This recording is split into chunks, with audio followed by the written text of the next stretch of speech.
Asas Sains Komputer Tingkatan 1. Kod Arahan HTML. Topik Melakar Papan Cerita. HTML merupakan singkatan bagi Hypertext Markup Language. HTML telah dibangunkan oleh seorang saintis yang bernama Tim Berners-Lee pada tahun 1990. HTML juga merupakan kod yang membantu pengguna internet berkomunikasi dengan pengguna internet yang lain di World Wide Web (WWW). HTML adalah di bawah seliaan World Wide Web Consortium W3C, iaitu sebuah organisasi yang menelia dan memantau WWW.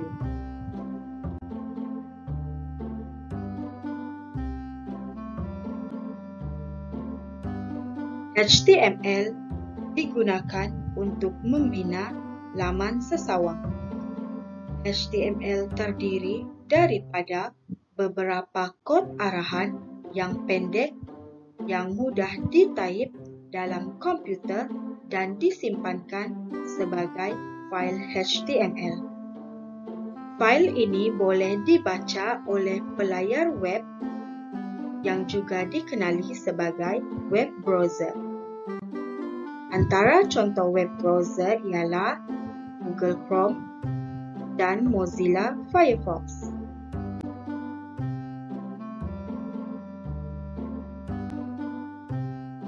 Kod arahan HTML boleh ditaip tanpa menggunakan perisian pengaturcaraan yang khusus. Kod arahan HTML boleh ditulis dengan menggunakan perisian aplikasi Notepad, dan fail tersebut disimpan dengan sambungan .html atau .htm. Raja berikut menunjukkan fail HTML yang dipaparkan dalam perisian aplikasi Notepad.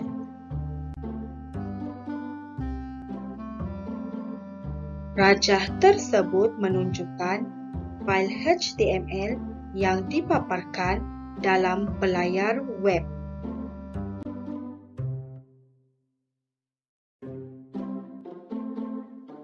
Seterusnya, mari kita lihat berkaitan melakar papan cerita. Apakah yang dimaksudkan dengan papan cerita? Papan cerita ialah satu siri lakaran yang menggambarkan isi kandungan untuk setiap paparan skrin suatu laman sesawang.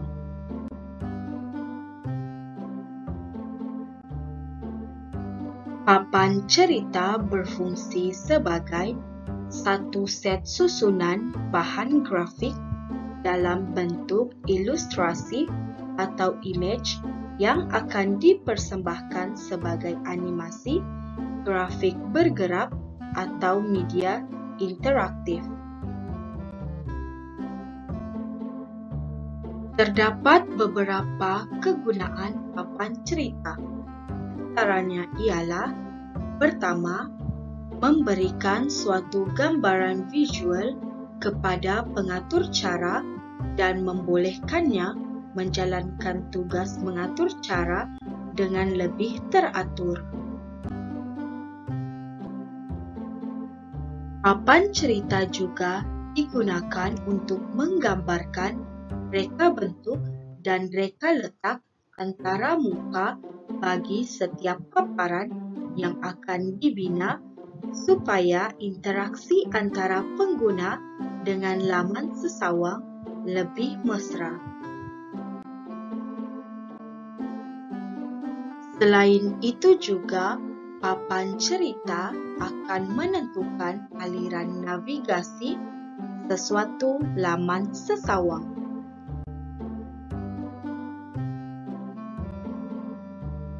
Berikut merupakan antara 4 kebaikan melakar papan cerita.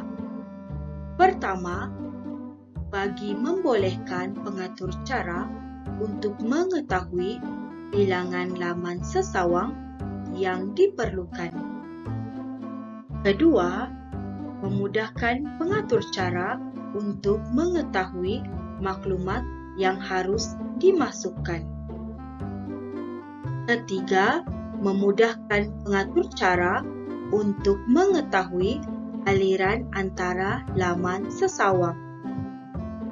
Akhir sekali, bagi memberikan penjelasan kasar tentang struktur laman sesawang. Seterusnya, kita akan melihat berkaitan panduan melakar papan cerita bagi laman sesawang. Sebelum menghasilkan papan cerita, terdapat beberapa soalan yang perlu dijawab ketika melakar papan cerita. Soalan yang pertama adalah, apakah maklumat yang hendak disampaikan dalam laman sesawang ini?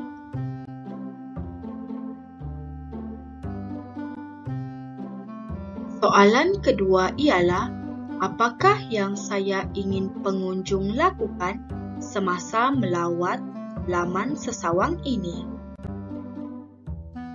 Seterusnya, soalan ketiga ialah, bagaimanakah saya memastikan pengunjung berasa selesa semasa melawat laman sesawang ini?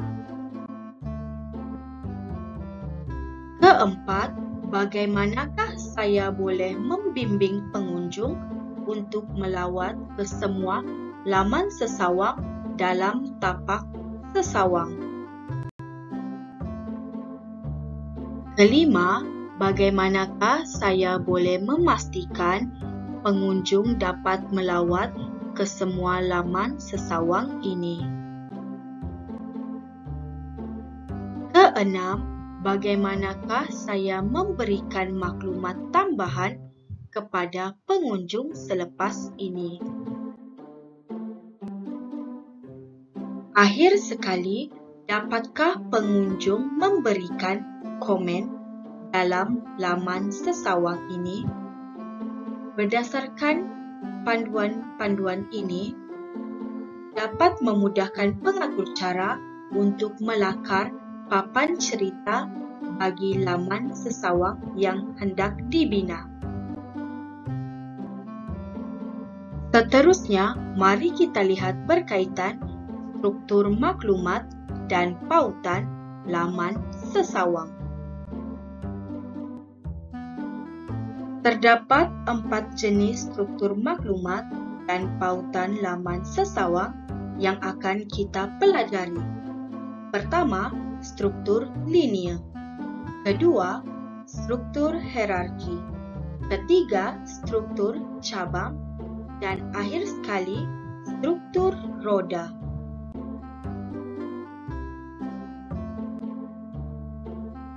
Struktur linear menghubungkan setiap laman dengan 2 pilihan pengemudi, yaitu bergerak ke hadapan atau ke belakang.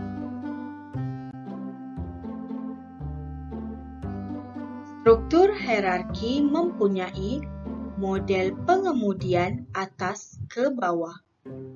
Bermula dengan laman utama, pengunjung dipautkan ke laman-laman lain. Pengunjung ada pilihan untuk ke laman-laman seterusnya tanpa kembali ke laman utama. Struktur cabang bersifat dinamik dan berkeupayaan mengemudi ke laman lain dengan mudah. Laman utama dipautkan ke laman-laman lain melalui sistem menu. Struktur roda berbentuk seperti ruji basikal.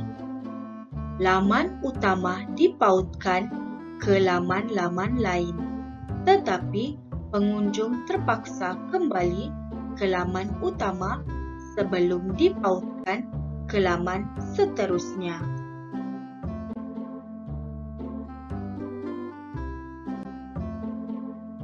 Seterusnya, kita akan lihat berkaitan langkah-langkah melakar papan cerita. Rajah tersebut menunjukkan langkah-langkah yang perlu diambil sebelum melakar papan cerita.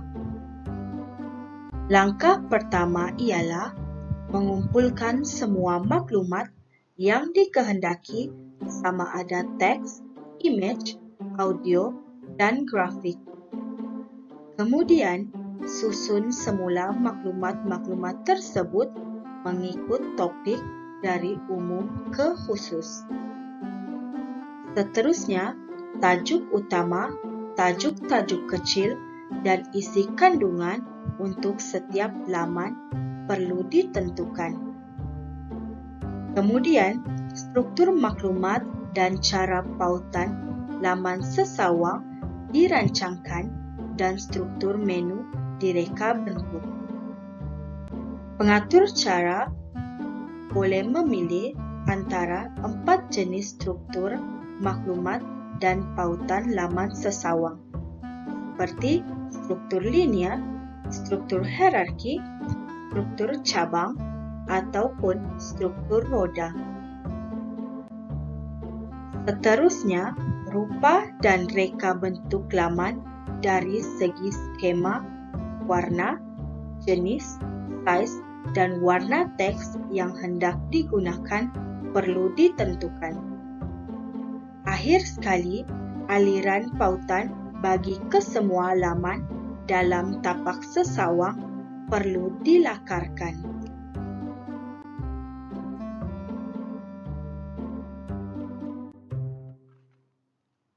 Seterusnya, mari kita lihat satu contoh melakar papan cerita.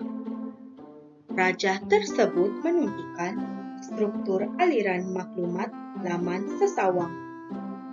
Struktur yang digunakan adalah struktur hierarki. Rajah ini juga menunjukkan reka bentuk struktur menu setiap laman sesawang.